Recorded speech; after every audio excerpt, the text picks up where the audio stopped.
네, 반갑습니다, 여러분.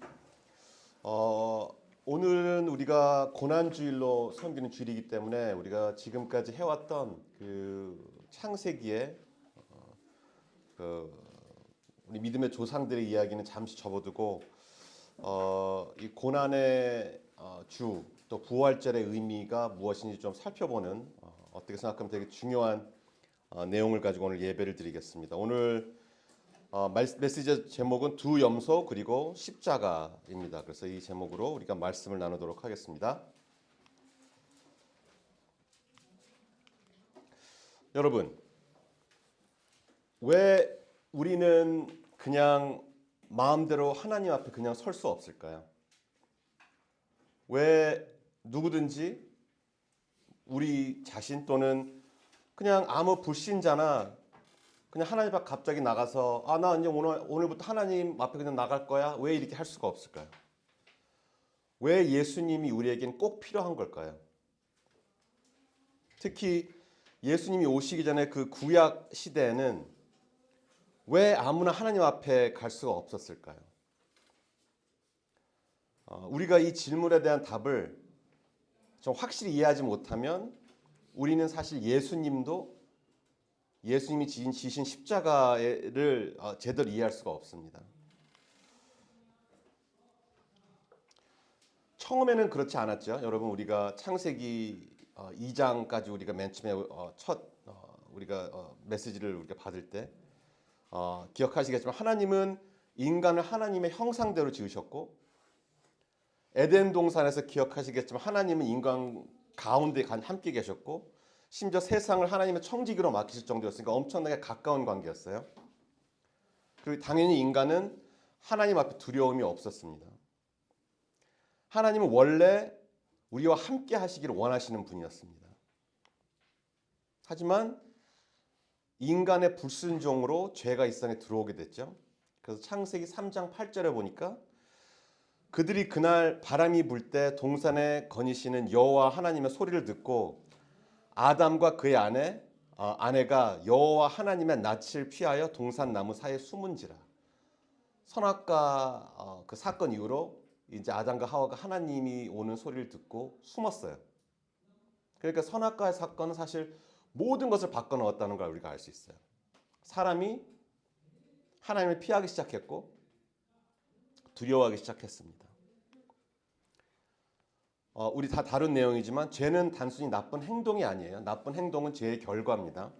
그럼 죄는 뭐냐? 죄는 내가 내 중심적인 삶을 살면서 내가 주인이 되고 하나님 대신 내가 모든 것의 기준이 되는 선택이죠. 그래서 하나님이 필요가 없는 삶을 살려고 하는 그런 상태가 바로 죄입니다. 하나님의 그 권세를 거부하는 상태죠. 그래서 죄는 하나님과의 그 원래 우리가 가까웠던 그 관계를 깨트리는 거고, 그 관계를 왜곡시키는 거고, 하나님의 모든 것의 주인 되심을 우리가 부인하고 거부하는 것이에요. 이게 바로 죄예요. 그런데 하나님은 거룩하신 분이시죠. 우리가 지난주에 얘기했지만 우리가 하나님이 우리보다 조금 더 나은 존재를 생각하는 정도가 아니라 정말 하나님은 우리와 비교할 수 없는 그런 존재예요. 절대적으로 거룩하신 존재이시고 도덕적으로 순결함 그 자체이신 하나님이세요.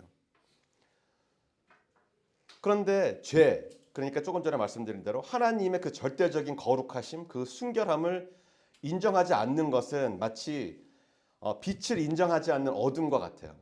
그러니까 우리가 막 빛이 쫙 비추는데 그 안에 어둠의 덩어리가 하나 있을 수가 없는 거를 우리가 이해할 수 있잖아요. 그래서 우리가 빛과 어둠은 함께 공존할 수 없다는 거 우리가 상상할 수 있죠. 현실적으로 우리가 알죠. 이와 같이 죄는 하나님의 거룩함과 공존할 수가 없습니다. 그래서 죄는 피조물의 창조 목적을 위반하는 거예요. 인간이 하나님의 형상대로 창조되었죠. 근데 그 뜻은 어떤 면에서는 하나님의 영광을 비추는 거울로 창조되었다라고 얘기할 수가 있어요. 그런데 우리가 죄로 하나님을 거룩한 분으로 인정하지 않는 것은 뭐냐 하면 우리가 그 거울에 우리가 막 오물을 묻힌 다음에 이게 하나님이야? 이게 하나님의 모습이 원래 이런 거야라고 얘기하는 거나 마찬가지예요. 그러니까 우리의 죄로 인해서 하나님의 거룩함을 반영하지 못하는 이것이라는 거죠. 이게 바로 하나님을 모독하는 행위고 이거는 창조주에 대한 반역이다.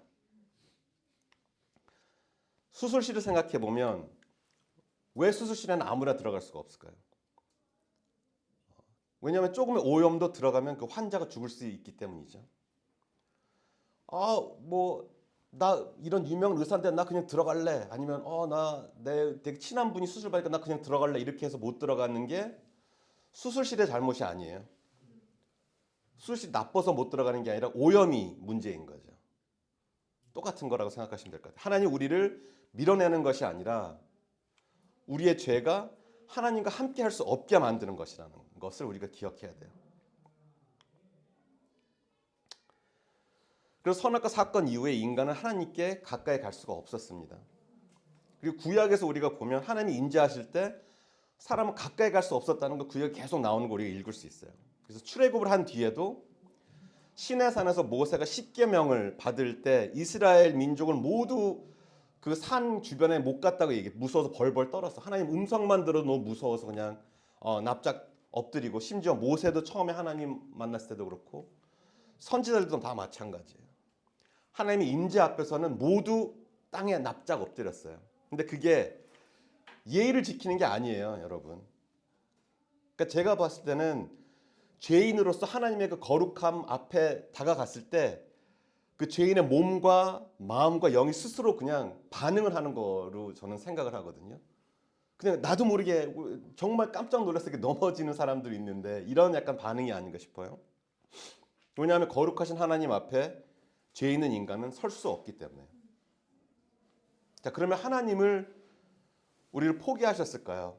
지금까지 우리가 이야기 나눈 거를 봐서 아시겠지만 하나님 절대로 우리를 포기하시는 존재가 아니세요. 하나님은 여전히 우리와 함께 하기를 원하셨습니다. 그래서 하나님이 이스라엘 백성 가운데 거하시기를 원하셨기 때문에 출애굽을 한 뒤에 광야에서 인도하시면서 성막을 만들게 하시죠. 그리고 그 성막을 만들게 하셔서 그 성막 가운데로 이제 임재를 하시겠다. 너희 가운데 내가 함께 하겠다라고 약속을 하시고 이제 그 방법을 이제 주셨어요. 자, 우리가 기독교인들로서 이런 질문들을 많이 받을 수 있어요. 기독교도 그냥 종교 중에 하나 아니야? 근데 다른 종교들과 기독교 우리가 믿는 이 하나님의 차이가, 제일 큰 차이가 뭐냐면, 다른 종교들은 멀리 있는 신에게 우리가 뭔가를 그 신이 기뻐하는 거를 막 열심히 막 해가지고 이렇게 하면 내 소원을 들어줄까 하고 우리가 막 하나님 아니죠. 그 이방 신들에게 막 다가가려고 하는 노력이 일반적인 종교라고 하면, 우리가 믿는 이 기독교의 하나님은 우리가 무엇을 해도 우리가 하나님한테 다가갈 수 없는 걸 아시기 때문에 하나님이 우리한테 직접 오신 거거든요. 그게 일반 종교들과 우리가 믿는 이 기독교의 제일 큰 차이라고 생각합니다. 그래서 우리 하나님은 멀어지려는 분이 아니시다. 우리에게, 우리 가운데 가까이 오시려고 하시는 분이에요. 근데 그 거룩하신 분이 이 죄인 가운데 오시기에는 방법이 필요했어요. 왜냐하면 그 죄의 문제가 아직도 걸려있기 때문에. 그래서 하나님은 한 가지 방법을 주십니다. 그것은 우리의 죄를 대신하여 죄 없는 동물을 대속물로 바치는 방법을 우리한테 주셨어요. 그래서 이제 보시면은 여기 이제 성막이 이렇게 있죠. 성막이 이렇게 가운데 있는 걸 보시고, 이렇게 안 나오죠. 네, 여기 있네.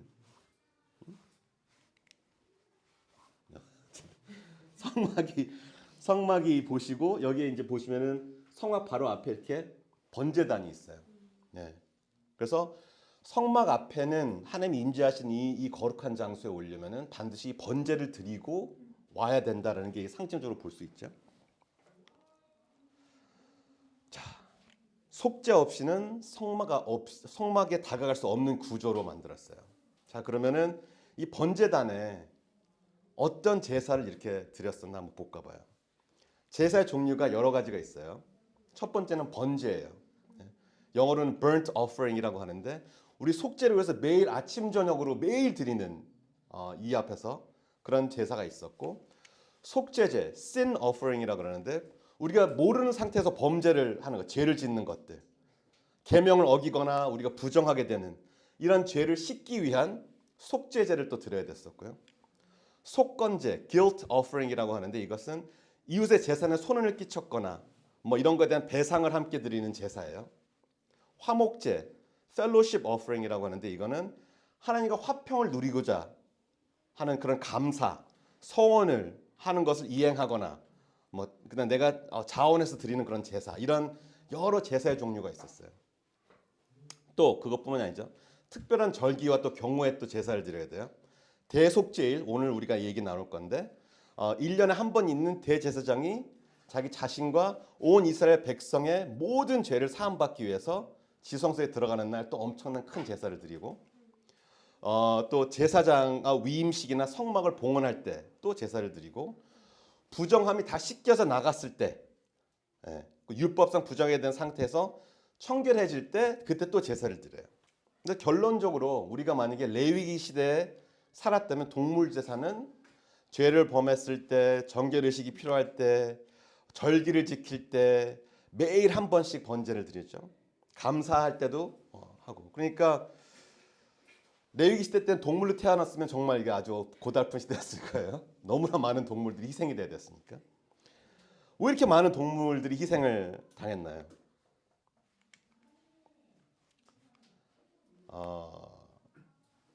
하나님을 모욕하고 하나님의 반역한 행위의 값은 사망이기 때문이에요. 제사는 단순한 의식이 아니었어요. 죄를 지으면 그냥 넘어갈 수가 없습니다. 그리고 내가 만약에 제사를 드릴 때 그냥 동물을 주고 아까 뭐 이렇게 제사장한테 여기 동물 있으니까 알아서 하세요가 아니에요. 내가 직접 동물을 끌고 와서 죄에 이제 그 동물에 이제 이렇게 내 손을 얹어서 내 죄를 그 동물한테 옮기는 그런 행위가 있어요. 근데 동물을 죽이는 거를 거기서 직접 봐야 돼요. 근데 그게 정말 보통 일이 아닌 것 같아요. 옛날에 예를 들면 그때 어떤 무슨 돼지들한테 옮기는 그런 전염병이 있어가지고 한때 막 땅을 파가지고 돼지를 처치하기 위해서 막 군인들이 동원돼가지고 퍼지지 않게 해서 막 돼지들을 그냥 산채에서 매장하고 이런 일들이 있었는데 심지어 그냥 돼지를 매장하는 것만 본 그 군인들이 그 트라우마 때문에 막 정신병 치료를 받고 막 그랬대요. 그 정도로 이게 이 동물이 내 앞에서 이렇게 죽임을 당하는 거 보면 이게 사실은 엄청난 충격일 거라고 생각하고 상상이 될 수 있죠. 뭐냐면 아까까지는 살아있던 생명이었는데 아무 잘못 없는 생명이었고 근데 그 조금까지 살아있던 그 생명체가 내 죄 때문에 사라지는 걸 보게 되는 거예요. 내 앞에서. 그럼 내 마음속에는 저 동물이 아니라 내가 저 자리에 있어야 되는데라는 생각이 들겠죠. 죄는 생명을 요구합니다. 그래서 죄는 그냥 미안해요 라고 끝나는 문제가 아니에요. 그래서 해결책은 생명을 바치는 거예요. 그럼 왜 피가 그렇게 중요하냐? 성경에서는 레위기 17장 11절에 보니까 생명은 피에 있다고 얘기를 하고 있어요. 그냥 단순한 상징이 아니에요. 생명 그 자체의 의미를 담고 있고 더 중요한 건 뭐냐면 이 제사가 한 번으로 끝나는 게 계속 반복이 되는 거죠. 다음날 또 제사 드려야 되고 내가 또 죄를 지으니까 또 제사를 또 드리고 한 번으로 끝나지 않습니다. 이거는 단순한 어떤 종교 시스템이 아니라 이건 정말 내가 살기 위해서 계속 뭔가를 죽여야 되는 그런 이 세상에서 그때 살았던 거죠. 자, 그 중에 제일 특별한 제사가 이제 오늘 우리가 얘기할 대속죄일이라는 제사예요. 1년에 한 번 가장 중요한 제삿날입니다. 그래서 오늘 이제 본문을 읽어드릴 텐데 제가 읽어드릴게요. 레위기 16장 7절로 10절 먼저 읽어드리겠습니다. 또 그 두 염소를 가지고 회막 문 여호와 앞에 두고 두 염소를 위하여 제비 뽑되 한 제비는 여호와를 위하고 한 제비는 아사셀을 위하여 할지며 아론은 여호와를 위하여 제비 뽑은 염소를 속죄제로 드리고 아사셀을 위하여 제비 뽑은 염소는 산채로 여호와 앞에 두었다가 그것으로 속죄하고 아사셀을 위하여 광야로 보낼지니라. 29절로 31절 볼게요. 너희는 영원히 이 규례를 지킬지니라. 일곱째 달 곧 그 달 10일에 너희는 스스로 괴롭게 하고 아무 일도 하지 말되 본토인이든지 너희 중에 거류하는 거류민이든지 그리하라. 이날에 너희를 위하여 속죄하여 너희를 정결하게 하리니 너희의 모든 죄에서 너희가 여호와 앞에 정결하리라. 이는 너희에게 안식일 중에 안식일인즉 너희는 스스로 괴롭게 할지니 영원히 지킬 규례라. 아멘. 자, 대속죄일 단순히 큰 제사날이 아니라 이날은 이스라엘 전체의 죄를 다루는 날이에요. 공동체 전체의 죄. 그래서 하나님과 관계를 회복해야 되고 하나님이 우리 가운데 계속 계실 수 있게 하기 위한 우리의 조건이었던 거예요. 자, 그럼 왜 이 날이 다시 필요했을까? 하나님이 이스라엘 가운데서 계시기를 원하셨기 때문에. 그리고 하나님은 이 죄가 있는 상태에서 함께 할 수 없는 그런 거룩한 존재이시기 때문에. 그래서 속죄일은 하나님이 그들 가운데 계속 거하시기 위한 반드시 필요한 날이었어요. 자, 우리가 이제 아까 그림에서 봤던 이 성소와 지성소를 좀 더 자세히 볼 건데 일단 이 성소는 거룩한 공간이죠. 네. 그리고 이 성소는 사실 이제 제사장이 뭐 매일 이제 뭐 향을 피우고 초를 계속 밝히고 이렇게 기름을 넣기 위해서 이제 뭐 매일 들어갔지만 그 안에 있는 이 지성소는 1년에 한 번밖에 못 들어갔어요. 거룩한 장소 중에서 제일 거룩한 장소고 지성소는 1년에 한 번에 대제사장 한 명만 들어갈 수 있었습니다. 그리고 여기 보시면은 이렇게 커튼이 있잖아요. 이 커튼이 사실은 이게 한 두께가 한 10cm 정도 되는 이게 어마어마한 약간 거의 벽 같은 커튼이에요. 그러니까 이 거룩함에 아무도 함부로 접근하지 못한다는 뜻이 있고 상상을 해보시면 여기는 지금 이렇게 잘라진 그림이어서 이렇게 좀 밝아 보이지만 사실은 이 겉에 있는 게 이게 다 가죽이기 때문에 빛이 하나도 거의 안 들어온다고 생각해야 돼요. 그럼 이 안에 들어갔을 때는 계속 향을 피워서 향과 그 연기가 자욱했을 것이고 촛불만 켜 있을 것이고 그 어두운 데서 촛불의 빛을 바라보다가 이제 지성소에 1년에 한 번 들어간다고 생각하시면 돼요. 그리고 이 지성소에 들어갈 때는 좀 이따 설명을 드리겠지만 이제 피를 가지고 들어가야 돼요. 그래서 하나님 앞에 나아가는 길은 항상 피를 통해서만 열렸다. 네. 그래서 한 해 동안 이제 모든 죄를 총 정리하는 날이에요.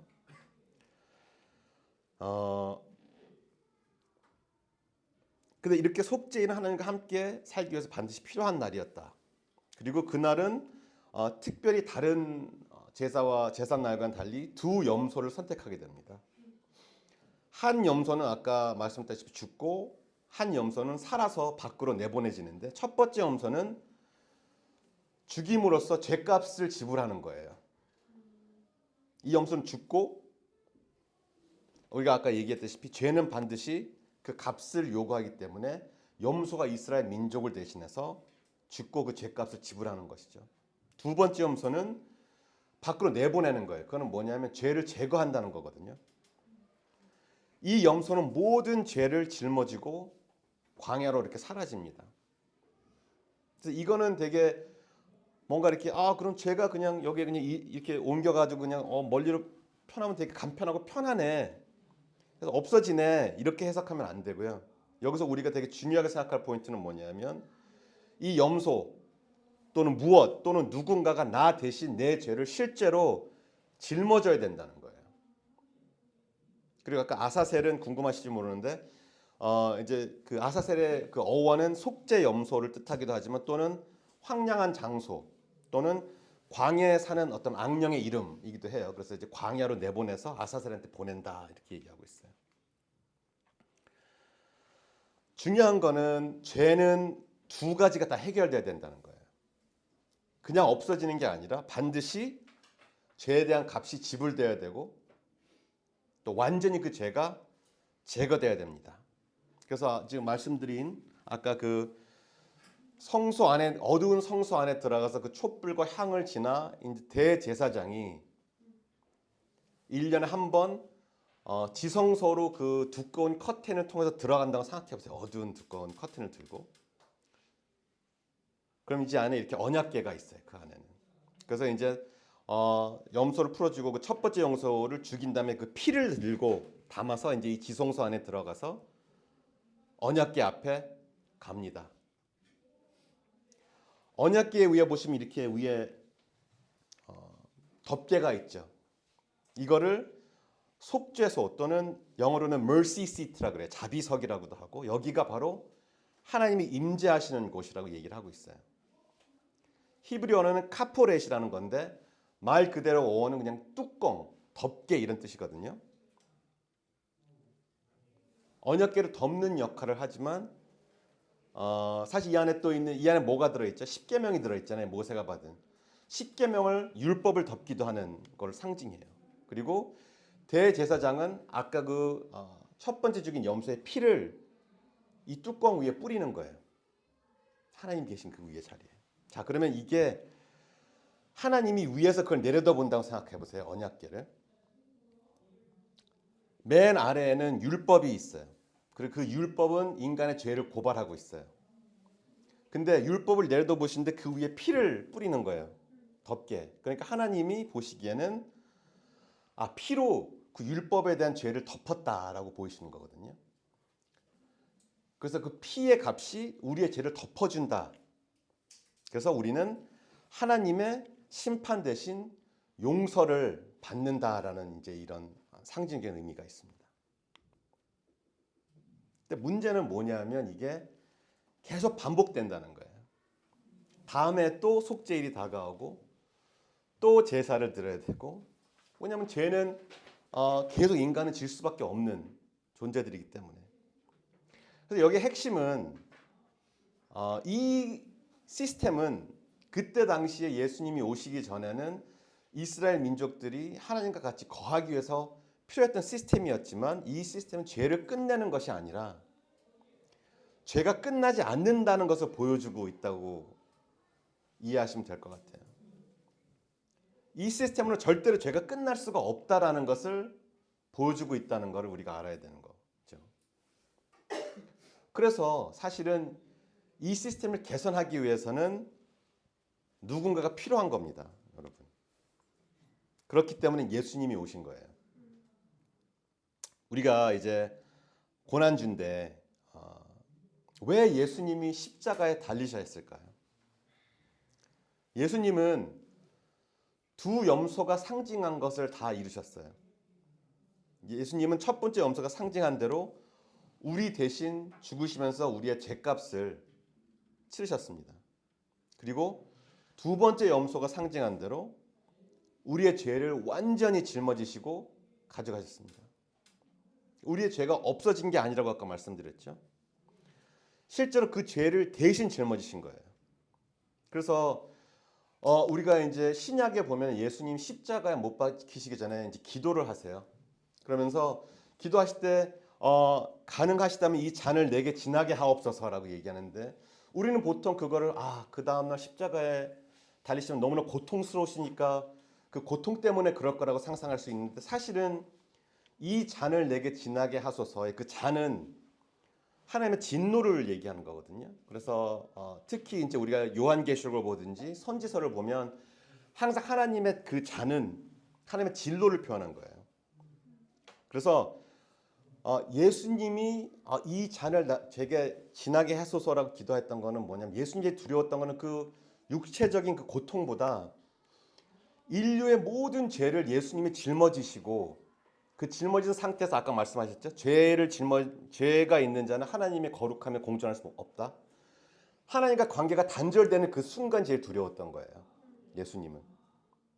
그래서 십자가에서 고난을 받으실 때 엘리 엘리 라마 사박다니 하나님 왜 저를 버리셨나이까가 저 너무 아파요 고통스러워요가 아니라 모든 죄를 짊어지셨기 때문에 이제 하나님과 관계가 차단됐기 때문에 왜 저를 버리셨나이까를 얘기를 하는 거거든요. 그만큼 우리의 죄를 다 짊어지셨던 그 고통이 육신적인 고통보다 훨씬 더 심하셨다는 거죠.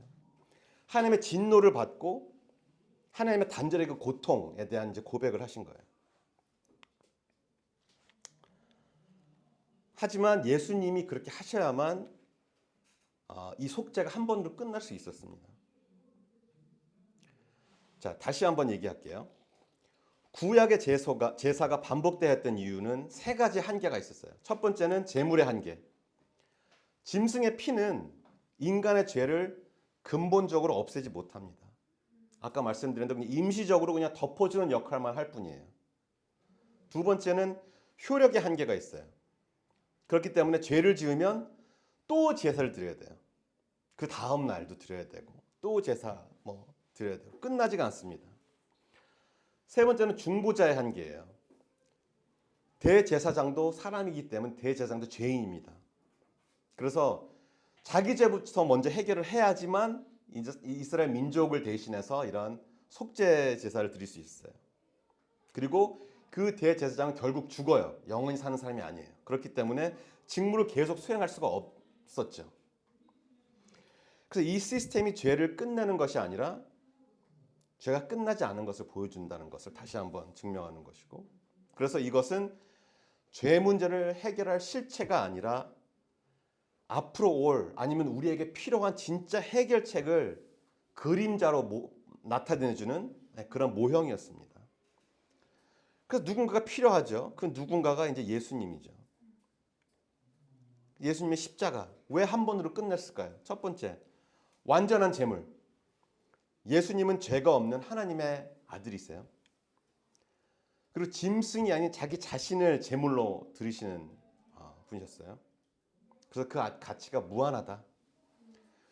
효력이 영원해요. 예수님의 희생은 과거, 현재뿐 아니라 미래의 죄까지 단 한 번에 해결하셨는데, 여기서 정말 조심해야 될 게 있어요, 여러분. 그러면 내 미래의 죄 문제까지 해결했으니까 나는 죄 이제 마음대로 지어도 되겠네. 그것까지 해결했으니까. 이런 의미가 절대로 아니에요. 이거에 대해서 조금 더 이따 설명을 드릴게요. 따라서 더 이상 반복적인 피 흘림이 필요 없게 되었습니다. 단 한 번으로 해결됐습니다. 그리고 아까 제가 말씀드린 지성소에 들어가는 그 10cm 두께의 커튼 아까 있다고 말씀드렸잖아요.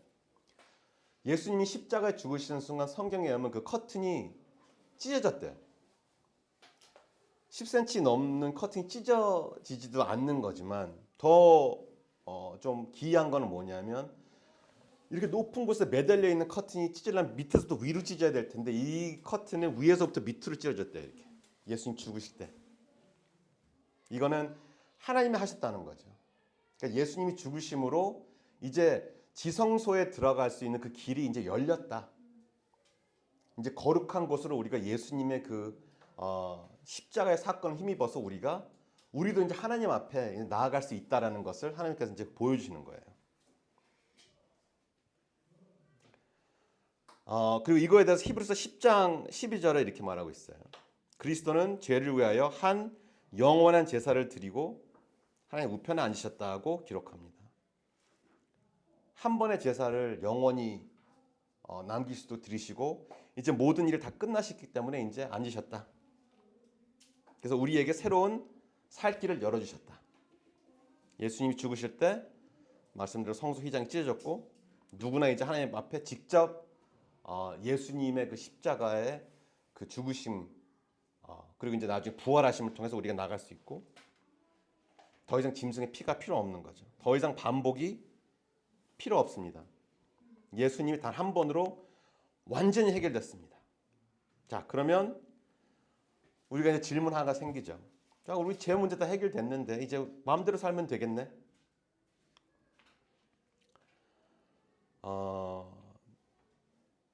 우리가 결코 죄를 지으면서 살 수 없는 이유 세 가지를 제가 말씀드릴게요.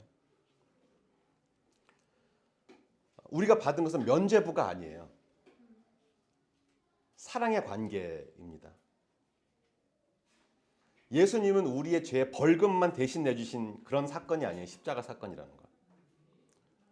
우리를 살리셨고 우리를 자녀로 삼으신 사건이에요. 생각해 볼게요. 우리 누군가 나 대신해서 죽어서 나를 살렸다면 마음대로 살 수 있을까요?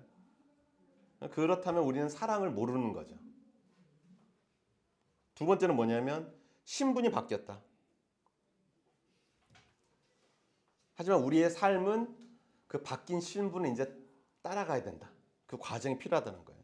그래서 우리는 이미 바뀌었지만, 그렇죠? 죄인에서 이제 하나님의 자녀로 신분은 바뀌었지만 우리의 삶은 아직까지도 그 신분을 따라가고 있는 중이에요. 갑자기 거지가 왕자가 되었다고 해서 그 왕관을 머리에 썼다고 해서 바로 왕처럼 행동하고 살지는 못하는 거예요. 그래서 우리는 신분에 맞게 살아가는 방법을 배우는 중이다. 세 번째는 뭐냐면 죄는 아직까지도 여전히 파괴적이다. 하나님이 형벌에서 우리를 건져주셨어요. 하지만 죄의 결과까지 없애주신 건 아니에요. 죄는 여전히 우리를 망가뜨립니다. 술, 담배 뭐 이런 거를 많이 하면은 우리가 천국을 못 간다, 구원을 못 받는다 이런 얘기가 아닌데, 담배를 많이 피면은 그거에 대한 폐암은 걸릴 확률은 그건 똑같다. 술을 너무 많이 마셔가지고 몸도 상하고 간도 상하고 내 주변에 인간관계가 무너지는 그거는 당연히 따라오는 것이다. 내 행동에 의해서. 그건 우리가 명심을 해야 된다는 거죠. 그래서 우리는 벌이 무서워서가 아니라 그 죄 자체가 우리를 망가뜨린다는 것을 항상 알고 있어야 되는 것이고, 그리고 우리가 이 실수를 하지 않도록 조심해야 돼요.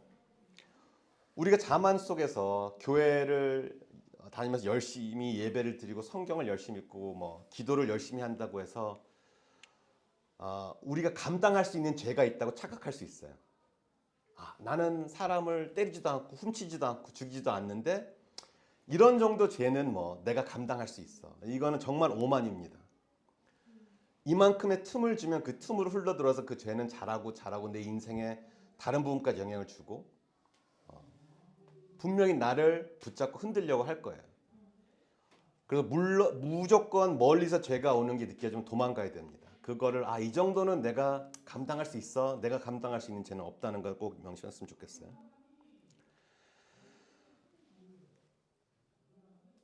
그리고 우리가 마음대로 사는 거에 대해서 성경도 이제 같은 질문하고 대답을 해주고 있어요. 로마서 6장 1절에서 2절 보니까 바울은 은혜를 더 받으려고 죄를 지어도 되나요? 라고 물어봐요. 당연히 그럴 수 없다라고 얘기를 하죠. 왜냐하면 우리는 이미 죄에 대해 죽었기 때문에. 그래서 결론적으로 마음대로 살아도 된다는 생각은 예수님의 희생을 아주 값싸게 취급하는 것입니다. 진짜 자유는 내 마음대로 사는 것이 아니라 죄로부터 자유로워지고 내가 하나님을 위해서 살 수 있게 된다는 것입니다. 자, 그러면은 예수님이 십자가에 못 박힌 날이 대속죄일인가요? 아니죠. 예수님은 6월절에 십자가 못 박히셨어요. 6월절은 이제 패스오버죠. 그 출애굽할 때 10번째 재앙에 죽음의 영이 이제 이집트를 쭉 휩쓸면서 첫 태어난 장자들을 다 죽일 때 피를 발랐을 때 죽음이 넘어간 그 사건이잖아요. 6월절. 그럼 왜 예수님은 이렇게 속죄일이 중요한데 그 두 가지 염소에 대한 상징을 모두 예수님께서 성취하셨는데 왜 그러면 대속죄일에 십자가 못 가지 않고 그러면 왜 6월절에 십자가에 못 박히셨을까요? 자, 대속죄일은 죄를 해결하는 날이에요. 6월절은 조금 전에 말씀드린 대로 죽음이 넘어가는 날입니다. 그래서 예수님은 이 모든 것을 다 이루신 거예요. 모든 제사의 완결판이죠. 완성을 하신 거예요. 속죄일의 염소가 상징한 것처럼 죄 문제를 해결하시고 6월절의 어린 양처럼 죽음이 이제 우리를 넘어가게끔 하셨다. 그래서 십자가는 하나의 사건이지만 여러 제사의 의미를 동시에 모두 완전히 단번에 이루신 것입니다. 여러분, 우리가 매주 이렇게 모여서 성경 말씀을 보면서 예배를 드리고 되게 다양한 이야기에 대해서 우리가 나누고 공유하는 것 같고 말씀을 우리가 보는 것 같지만 사실 우리가 매주 나누는 이야기는 항상 한 가지에 대한 것이에요. 예수님이 나를 대신하여 죽으셨다.